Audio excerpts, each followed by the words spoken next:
Assalamualaikum warahmatullahi wabarakatuh.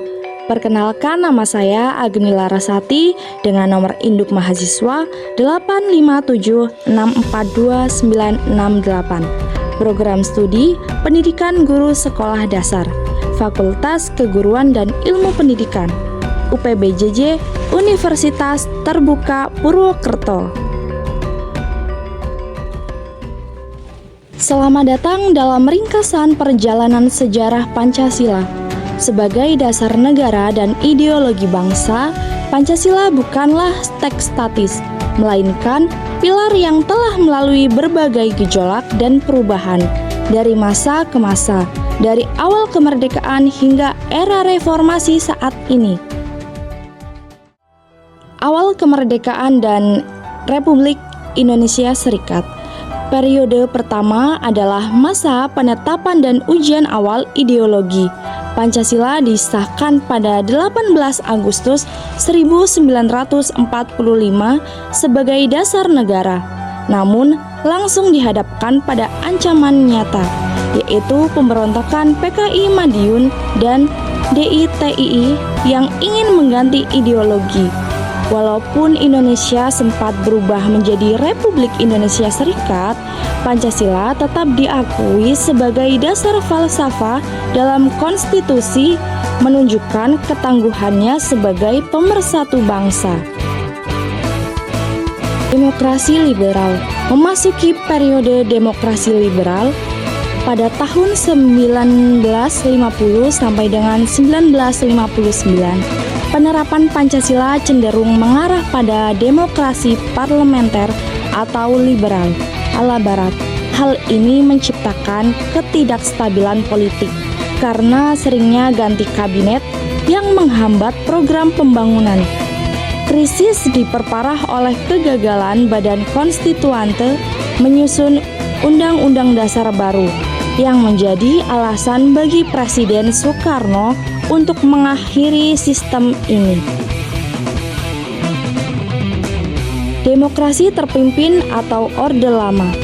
Pada tahun 1959, melalui Dekret Presiden 5 Juli, dimulai era demokrasi terpimpin. Kekuasaan terpusat pada Presiden dan Pancasila ditafsirkan secara strukturalistik. Pemerintahan menguatkan konsep Nasakom atau nasionalis, agama, dan komunis. Peristiwa G30 SPKI pada tahun 1965 menjadi puncak penyimpangan yang merupakan upaya kudeta untuk mengganti Pancasila dengan ideologi komunis dan mengakhiri era Orde Lama. Di era Orde Baru pada tahun 1966 sampai dengan 1998, pemerintah bertekad melaksanakan demokrasi Pancasila secara murni dan konsekuen. Pemerintah mengontrol ideologi dengan menetapkan Pancasila sebagai asas tunggal dan diindoktrinasi melalui program P4. Namun, praktik di lapangan menunjukkan penyimpangan berupa otoritarianisme dan maraknya KKN, yaitu kolusi, korupsi, dan nepotisme yang sistematis. Kontradiksi antara ideologi dan praktik inilah ditambah krisis ekonomi yang memicu gerakan reformasi. Sejak era reformasi pada tahun 1998 sampai sekarang, Pancasila tetap dasar negara. Namun, implementasinya lebih demokratis dan kritis.